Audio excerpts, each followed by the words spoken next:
आपका स्वागत है JK 24/7 में और मैं हूं अनिल शर्मा। इस वक्त एक लाइव डिबेट के लिए हाजिर हुआ हूं और मेरे साथ इस समय कांग्रेस के बात करें होनहार और युवा सोशल मीडिया पे भी काफी ज्यादा जो है चर्चाओं पे रहते हैं और हर एक विषय पे और हर एक मुद्दे पे जो है बातचीत करते हैं। और आखिर जम्मू कश्मीर में चल क्या रहा है,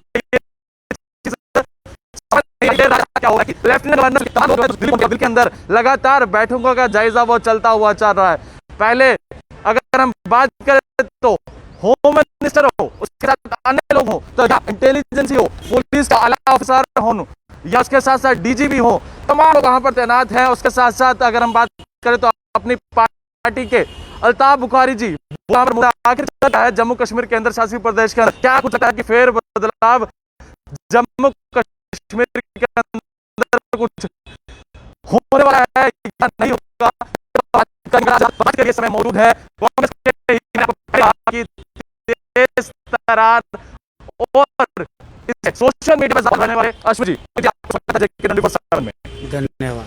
अश्विनी जी, मैं जानना चाहूंगा कि क्या आपको क्या लगता है कि इतनी जल्दी एक दिन के अंदर लेफ्टिनेंट गवर्नर वो भी दिल्ली पहुंच जाते हैं और तमाम आला अधिकारी वो भी दिल्ली पहुंचे हुए हैं, आखिर चल क्या रहा है कि जम्मू कश्मीर के अंदर कुछ बड़ा फेर बदलाव आपको देखने को मिलने वाला है जम्मू कश्मीर के अंदर? जहाँ मेरी समझ की बात है, मुझे लगता है कि ये जो परिस्थितियाँ बनी हैं, जिस तरीके से कश्मीरी पंडित राकेश पंडिता की हत्या हुई है और आतंकवाद जो है, जो सरकार का वादा था और दावा था कि आतंकवाद 370 हटाने के बाद पूरी तरह से खत्म कर दिया जाएगा, और आज ये देखा जा रहा है कि वो शरेआम गोलियों से लोगों को हत्या कर रहे हैं, शरेआम वो गोलीबारी कर रहे हैं। कल ही सीआरपीएफ कैंप पे एक बहुत बड़ा हमला हुआ है जिसमें हमारे कुछ जवान शहीद हुए हैं। तो ये दिल्ली में जाकर और इस स्टेट को खाली छोड़कर आखिर दर्शाना क्या चाहते हैं? मुझे लगता है जहाँ तक सरकार को चाहिए था कि यहाँ पे ये संज्ञान लेते, जिस तरीके से इससे सुरक्षा पूरी तरह से विफल हुई है, पूरी तरह से चरमरा गई है, तो चाहिए था कि इस पे संज्ञान लेते और इसके लिए पुख्ता इंतजाम करते। लेकिन ऐसा ना करना और इनको तलब करना दिल्ली के अंदर, ये दर्शाता है कि कहीं ना कहीं इस पे जो है वो केंद्र सरकार भी अब संज्ञान लेने लगी है, क्योंकि केंद्र सरकार की बहुत ही फजीहत हुई है, चाहे वो कोरोना महामारी हो, चाहे स्टेट के नागरिकों की सुरक्षा हो, दोनों तरफ से पूरी की पूरी जो सुरक्षा व्यवस्था है वो ताक पे रख दी गई। और आज ये हालत है कि आम नागरिक जो है वो अपने आप को सुरक्षित नहीं समझ पा रहा है। क्या लगता है कि इतनी जल्दी एकदम से वहां पहुंचना, जम्मू कश्मीर की स्थिति के जायजा लेना और वहां पर रिव्यू देना, अमित शाह हो, तमाम आला अधिकारी हो, वो वहां पर मौजूद है और बातचीत कर रहे हैं, कह रहे हैं कि क्या लगता है आपको क्या रणनीति तैयार होने वाली है जम्मू कश्मीर के अंदर? जिस तरह से अगर आपने कहा कि राकेश पंडिता जी की अगर हम बात करें तो कहने की एक ऐसा अंजाम दिया गया है, लगातार पिछले साल से अगर हम रिकॉर्ड दर्ज करें तो 12 लोगों की मृत्यु हुई है। भाजपा कहने के दावा करते हैं कि हमने सिक्योरिटी प्रोवाइड किया है, हर एक वहां पर इंतजाम रखे हैं, पुख्ता इंतजाम। तो क्या लगता है आपकी क्या राय है? देखिए, मैं आपको बताऊं, डीडीसी के इलेक्शन हुई और डीडीसी के इलेक्शन के बाद इन्होंने सभी गांव से डीडीसी के मेंबर्स को उठाया और कश्मीर के अंदर उनको बिठा दिया और वो सुरक्षा पहरे के अंदर नजरबंद है। और वो आपने कुछ दिनों पहले देखा होगा कि वीडियो वायरल हुई थी डीडीसी मेंबरान्स की, वो चाह रहे थे कि हमें वापस घर भेज दिया जाए, क्योंकि कहीं ना कहीं ये असफल हुए हैं। और जहां उनको काम करना चाहिए था डीडीसी के अंदर, जिस तरीके से महामारी चल रही है, इन्होंने उनको पूरा नज़रबंद कर दिया हुआ है शहर के अंदर। और ये एक अर्थव्यवस्था पे प्रश्न चिन्ह है कि जिस तरीके से अर्थव्यवस्था जो है बुरी हालत हो चुकी है, पिट गई है। और आज ये कोरोना महामारी जो है वो इतनी भयानक हो गई है कि आम आदमी को समझ नहीं आ रहा, ना तो उसको वैक्सीन मिल रही है, ना उसको स्वास्थ्य सेवाएं मिल रही हैं। अश्विनी जी, मैं रोकना चाहूँगा, सरकार तो दावा करती है, भाजपा दावा कर रही है हम वैक्सीनेशन लगवा रहे हैं, देश के अंदर इतनी वैक्सीनेशन लगी है, और इसके बाद सुबह जब दावा करती है तो high vaccination drive Jammu Kashmir के पूरे भारत के अंदर इतना लार्जेस्ट वैक्सीनेशन ड्राइव हो चुकी है। क्या आप क्या सवाल कटाक्ष सवाल छोड़ना चाहते हैं भाजपा के लिए, क्या कहना चाहते हैं? देखिए, आज का जो केंद्र सरकार का जो आंकड़ा है, ICMR का आंकड़ा है, वो है तकरीबन जो है 30 करोड़ लोगों को इन्होंने वैक्सीन लगाया है, और वो भी फर्स्ट डोज लगाया है। अगर सही में देखा जाए तो 2 डोज लगेंगी तो आदमी इस वैक्सीन को पूरा माना जाएगा, लेकिन 4.5 करोड़ ही डोज जो है वो डबल डोज लगी हैं। और जहां ये एक दावा करते हैं कि हमने पूरे वर्ल्ड के अंदर इस तरह की वैक्सीनेशन प्रोग्राम नहीं हुआ, तो मैं आपके माध्यम से ये बताना चाहता हूं कि अगर आंकड़ा गिना जाए तो वो 4.5 करोड़ का ही है। उसके अलावा इनके पास ना तो वैक्सीन है। क्या आपको लगता है कि इन्होंने विदेशों से वैक्सीन मंगाने की कोशिश की है? क्यों केजरीवाल दिन दहाड़े प्रेस कॉन्फ्रेंसिंग करते हैं, बार बार प्रेस कॉन्फ्रेंस करते हैं कि हमें वैक्सीन दी जाए? अलग अलग प्रांतों से, अलग अलग प्रदेशों से हर चीफ मिनिस्टर ये कह रहा है कि हमें वैक्सीन दी जाए, और भारतीय जनता पार्टी की केंद्र सरकार उन लोगों की जो आवाज़ दबाते हुए ये कहती है कि वैक्सीन उपलब्ध है। तो आखिर ये जो डबल गेम चल रही है, ये चल क्या रही है? उन प्रदेशों को प्रताड़ित किया जा रहा है जो भारतीय जनता पार्टी के नहीं हैं। मुझे तो यही लगता है, क्योंकि भारतीय जनता पार्टी के जिन प्रदेशों में भी वैक्सीन नहीं है वो इस कारण नहीं बता पाते क्योंकि उनकी अपनी सरकार ही कटघरे में खड़े हो जाती है। आपका कहना यह है कि जहां कांग्रेस की सरकार है और अन्य जहां लेफ्ट की सरकार है वहां पर वैक्सीनेशन नहीं भेजी जा रही है, आपका ये कहना है? ये कहीं भी नहीं भेज रहे हैं, सभी प्रांतों में एक ही हालत है, क्योंकि इनके पास वैक्सीनेशन है ही नहीं। आपका जो बायोटेक है वो अभी तक प्लांट का में उसने स्टार्ट नहीं किया है बनाने का। आज आप बता रहे हो कि हम उसको ऑर्डर दे रहे हैं, जबकि ये आपको अप्रैल में कर लेना चाहिए था। अब तो थर्ड वेव की तैयारी है। अब थर्ड वेव जो है वो अक्टूबर और नवंबर में बताई जा रही है। WHO कहता है कि थर्ड वेव आना लाजमी है और ये आएगी, लेकिन अब तक कोई ऐसा प्रयास नहीं किया जिससे देश के जनता को ये लगे कि हाँ, सरकार पूरे भारतवर्ष के लोगों को लेकर उस पर काम कर रही है। जिस तरीके से वैक्सीन के ऊपर राजनीति की जा रही है, ये बहुत ही दुर्भाग्यपूर्ण है, क्योंकि आम आदमी को फ्री वैक्सीन लगनी चाहिए। और जिस तरीके से इन्होंने बिहार के अंदर वादा किया कि इलेक्शन के अंदर कि हम पूरे बिहार में फ्री ऑफ कॉस्ट जो है वैक्सीन लगाएंगे, तो मैं प्रधानमंत्री जी से आग्रह करना चाहता हूं कि प्रधानमंत्री जी, आप इतना टैक्स वसूल रहे हैं देश की जनता से, वो टैक्स जा कहाँ है? क्या आप 150 रुपीज की जो वैक्सीन है वो उपलब्ध नहीं करा सकते नागरिकों? आप बजट का 35,000 करोड़ रुपए का, आखिर वो है क्यों नहीं खरीदी गई अभी तक वैक्सीन? क्यों वो ये एक जुमले की तरह बताया जा रहा है कि वैक्सीन जो है वो दिसंबर तक पूरे भारत में लगा दी जाएगी। आज भारत की औसतन जो वैक्सीन लगाने की प्रक्रिया है, उसकी प्रक्रिया में 19 लाख वैक्सीन जो है वो पूरे देश में लगाई जा रही है औसतन, और उसके हिसाब से चलें तो हम सालों साल वैक्सीन नहीं लगा पाएंगे पूरे भारत को। और अगर हम पूरे भारत में वैक्सीन नहीं लगा पाएंगे तो हमारी आर्थिक दृष्टि से हम बोर पिछड़ जाएंगे, क्योंकि कोई भी देश हिंदुस्तान में अपना नागरिक भेजने को तैयार नहीं है। क्योंकि पूरे वर्ल्ड में आज हमारी जो हवाई सेवाएं हैं, जहाँ लोग हमारे यहाँ से जाते हैं वहाँ पे कामकाज के लिए, उनके ऊपर एक प्रश्न चिन्ह है कि ये डेल्टा और दूसरा जो वेरिएंट अभी आया है उसके तहत उनको पुकारा जाता है। तो ये देश के लिए शर्म की बात है कि आपका इंडियन वेरिएंट जो था उसको डेल्टा का नाम दिया गया और तरह तरह के नामों से पुकारा जा रहा है। जो वहाँ पे नागरिक काम करते हैं उनके लिए बहुत ही मुश्किल हो गया है। हम प्रधानमंत्री जी से आग्रह करते हैं कि प्रधानमंत्री जी देश के लोगों की सुने। अब जुमलेबाजी और नहीं चलने वाली है। लोग प्रताड़ित हैं, लोगों के पास काम नहीं है, अर्थव्यवस्था पूरी डूब चुकी है।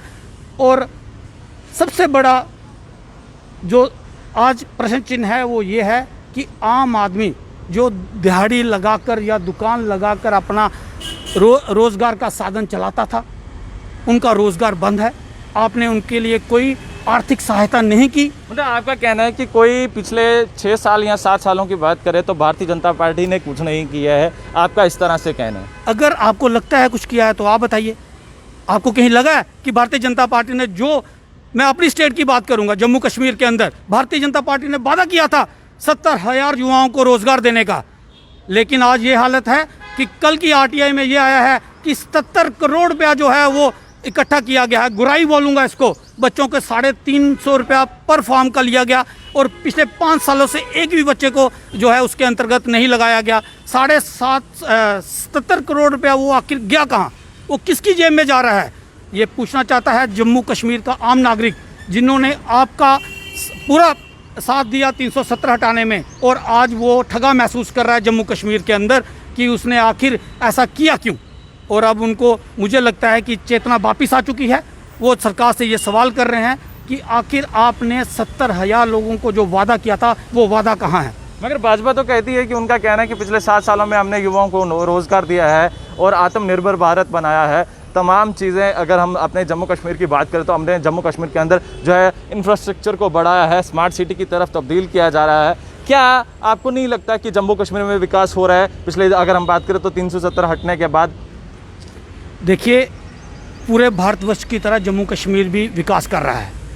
जिस तरह गुजरात मॉडल इन्होंने बताया और उसको बेचा, और गुजरात मॉडल आपने पिछले दिनों देखा जिस तरीके से वहाँ पे गुजरात मॉडल पूरी तरह से विफल हुआ। और आज जम्मू कश्मीर के अंदर भी ये 1.25 करोड़ की आबादी है जम्मू कश्मीर के लोगों की, और ये 1.25 करोड़ आबादी के अधिकारों को, हितों को ताक में रखते हुए इन्होंने पूरे भारतवर्ष में 125 करोड़ लोगों को खुश करने का काम किया है। हर कोई चाहता है कि वो जम्मू कश्मीर में ज़मीन ले। मुझे आप बताइए किस आदमी ने 370 हटने के बाद ज़मीन ली यहाँ पे, किस आदमी ने यहाँ पे रोज़गार स्टार्ट किया, किस इंडस्ट्रियलिस्ट ने यहाँ पे इंडस्ट्री लगाई। जो भारतीय जनता पार्टी है झूठ का पुलिंदा है, और पार्लियामेंट में होम मिनिस्टर का ये कहना, और ये हमारे लिए बहुत ही बेइज्जती का कारण है। और ये कहा गया कि जम्मू कश्मीर के बच्चों को जो है वो पढ़ाई नहीं कराई जाती, 12 साल की बच्चियों का जो है वो विवाह कर दिया जाता है, जिसको हम बाल विवाह कहते हैं। ये झूठा प्रचार किया गया, और आज ये हालत है जम्मू कश्मीर के अंदर कि आपके सारे प्रोजेक्ट जो है वो ठंडे बस्ते में पड़े हैं। चाहे एम्स हो, आपने 2016 में इनॉग्रेशन की एम्स की, और आज तक एम्स का गेट नहीं। मैं आपको, भाजपा तो कहती है कि एम्स जो है वो कहीं ना कहीं भाजपा की देन है, आप क्या कहते हैं? मानेंगे इनकी देन है, हम कौन सा मना कर रहे हैं, लेकिन देन दिखाएं तो सही। आज तक पिछले, आज 16 और आज 21 चल रहा है, लगभग 5 साल हो गए हैं। 5 साल में ये गेट तक नहीं लगा पाए हैं, और एक छोटा सा साइड पे जाके एक थोड़ा सा ऑफिस का जो है वो स्ट्रक्चर खड़ा करने के बाद ये कहना कि एम्स बन गया है। एम्स पूरी तरह से चालू नहीं हुआ है। जब तक कोई चीज़ पूरी तरह से चालू नहीं हो जाती उसको ये नहीं कहा जाता। इनके अंदर विरोधाभास है। मैं बताता हूँ, भारतीय जनता पार्टी के प्रधानमंत्री थे अटल बिहारी वाजपेयी जी, उन्होंने सड़क कनेक्ट का एक प्रोजेक्ट लाया पूरे देश के अंदर, और कांग्रेस के प्रधानमंत्री थे मनमोहन सिंह जी, उस प्रोजेक्ट को पूरी तरह चलाया गया, उस प्रोजेक्ट को बंद नहीं किया गया। लेकिन बड़े दुख से कहना पड़ता है कि जो प्रोजेक्ट लोगों के लिए कांग्रेस पिछली सरकार, ये सारे प्रोजेक्ट इन्होंने ठंडे किए, वो पूरी तरह से बंद है। तो आज का खासकर जम्मू कश्मीर लोग वो इन जुमलेबाजी से तंग आ चुके हैं। वो चाहते हैं कि उनको अच्छे से रोजगार मिले, उनको स्वास्थ्य सेवाएं मिले, लेकिन ये सरकार पूरी तरह से विफल हुई है। और आपका प्रश्न था कि ये सारे लोग दिल्ली में जाके क्यों बैठ गए, उसका कारण ये है कि यहाँ पे जो है वो चुनी हुई सरकार नहीं है, और यहाँ पे जो ब्यूरोक्रेसी है वो पूरी तरह से हावी है। और ब्यूरोक्रेसी जो है वो बंद कमरों के अंदर डिसीजन लेती है, एसी रूम्स के अंदर लेती है, जो लोगों को गवारा नहीं है।